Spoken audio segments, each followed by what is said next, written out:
July 1, 1916. A warm summer morning in northern France. As the sun rose over the battlefield, more than 100,000 British soldiers climbed out of their trenches and began walking toward the German lines. Many believed the enemy defenses had already been destroyed. Many believed victory was only hours away. They were wrong. By the end of that single day, nearly 20,000 British soldiers would be dead, and more than 57,000 would become casualties. It remains the bloodiest day in the history of the British Army. This is the story of the Battle of the Somme. When World War I began in 1914, military leaders expected a short and decisive conflict. Instead, the war turned into a nightmare. By late 1914, both sides had dug thousands of miles of trenches stretching from the North Sea to Switzerland. The Western Front became a deadly stalemate. For nearly 2 years, neither side could achieve a breakthrough.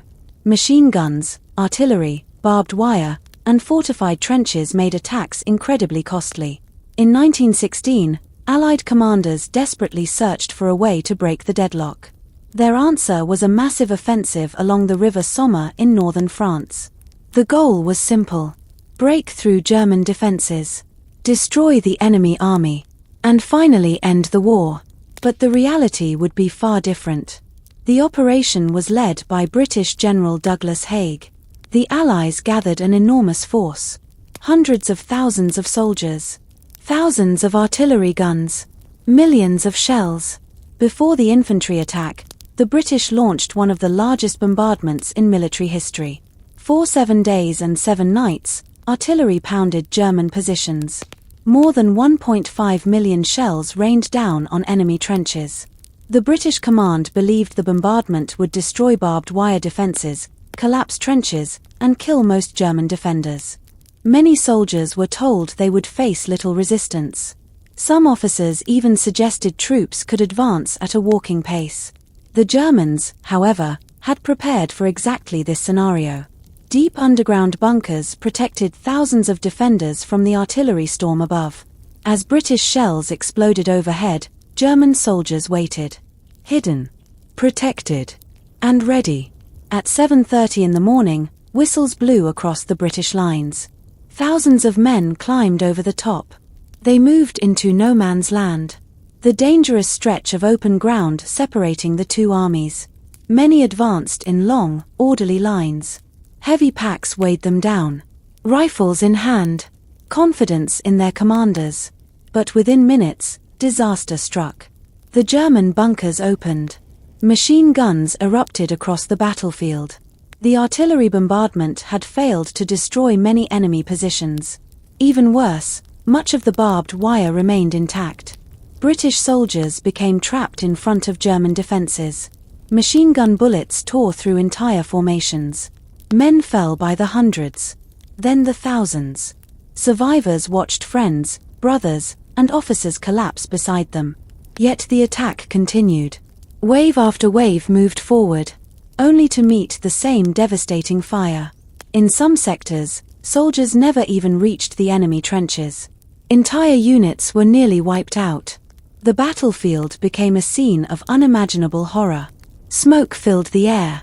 The wounded cried for help, and the dead lay scattered across the fields. By nightfall, the scale of the catastrophe became clear. The British Army had suffered approximately 57,000 casualties in a single day.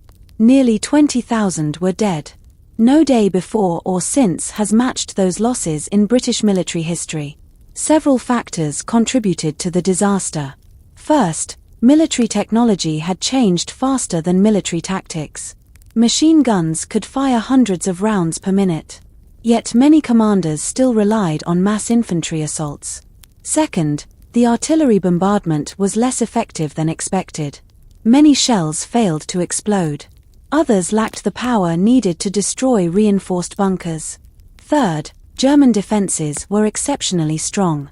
Deep shelters protected defenders from artillery fire. When the bombardment ended, they simply emerged and manned their machine guns. Finally, communication during battle was extremely limited. Commanders often had little idea what was happening at the front.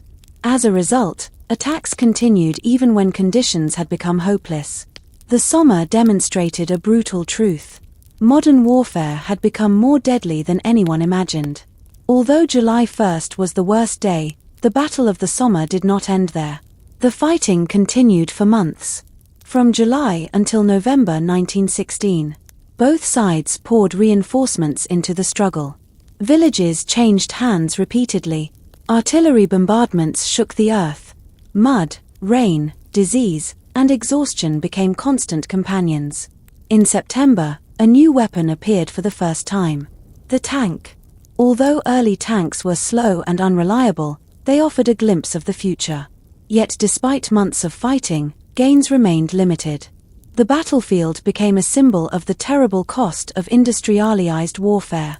When the Battle of the Somme finally ended in November 1916, more than 1 million men from both sides had been killed, wounded, or captured.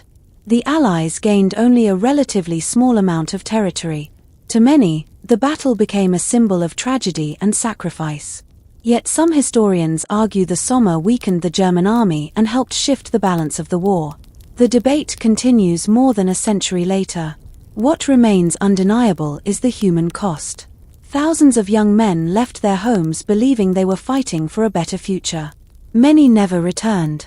Today, rows of white gravestones stretch across northern France, silent reminders of one of history's most devastating battles. The Battle of the Somme was more than a military operation. It was a warning about the horrors of modern war, a lesson written in blood, and a story the world must never forget. If you enjoyed this documentary, subscribe for more military history and World War documentaries. Let us know in the comments which battle we should cover next. Thanks for watching.